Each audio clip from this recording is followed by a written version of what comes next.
আসসালামু আলাইকুম রহমতুল্লাহ। আজ সূরা কাউসার নাজিলের পটভূমি এবং এর অর্থ বর্ণনা করা হবে ইনশাআল্লাহ। সূরা আল কাউসার এটা পবিত্র কোরআনের 108তম সূরা।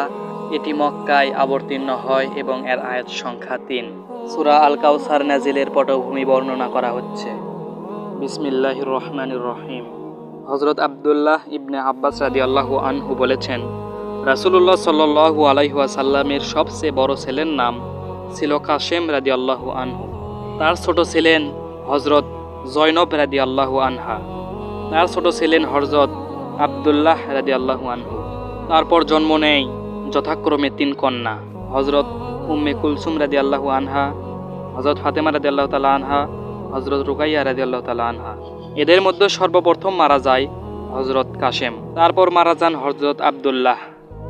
এই অবস্থা দেখে হযরত আস ইবনে ওয়াইল বলে, তার বংশই খতম হয়ে গেছে, এখন সে আবতার, অর্থাৎ তার শিকড় কেটে গেছে। নাউজুবিল্লাহ।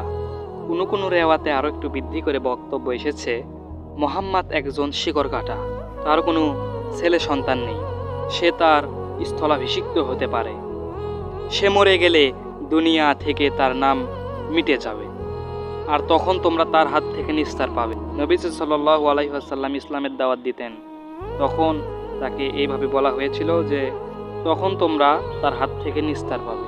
নাউজুবিল্লাহ। রাসূলুল্লাহ সাল্লাল্লাহু আলাইহি ওয়াসাল্লামের পুত্র আব্দুল্লাহ মৃত্যুর পর আবু জেহেলও এ ধরনের কথা বলেছিল। আবার কুরাইশ বংশীয় কাফেরেরা বলতো, মুহাম্মদ সাল্লাল্লাহু আলাইহি ওয়াসাল্লাম সমগ্র জাতি থেকে বিচ্ছিন্ন হয়ে গেছে, তার অবস্থা হয়ে গেছে একজন সহায় ও বান্ধবহীন ব্যক্তির মতো।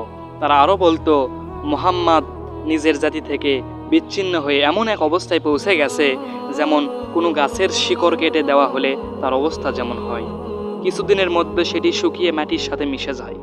নাউজুবিল্লাহ। মুহাম্মদ ইবনে ইসহাক বলেন, মক্কার সর্দার আস ইবনে ওয়াইল শাহমির সামনে রাসূলুল্লাহ সাল্লাল্লাহু আলাইহি ওয়াসাল্লামের কথা উঠলেই সে বলতো, সে তো একজন অবতার, অর্থাৎ শিকড় কাটা, তার কোনো ছেলে সন্তান নেই, মরে গেলে তার নাম নেবার মতো কেউ থাকবে না। নাউজুবিল্লাহ। এরকম চরম হতাশাজনক পরিস্থিতিতে আল্লাহ তাআলা নবী করিম সাল্লাল্লাহু আলাইহি ওয়াসাল্লামকে সান্ত্বনা এবং তার শত্রুদের ধ্বংস করে দেওয়ার ভবিষ্যৎবাণী শুনিয়ে এই সূরা আল কাউসার নাজিল করা হয়।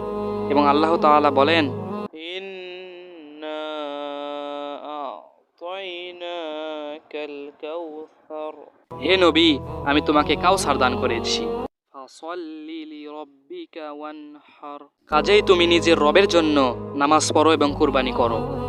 ইন্না শানিআকা হুয়াল আবতার, তোমার দুশমনই শিকড় কাটা।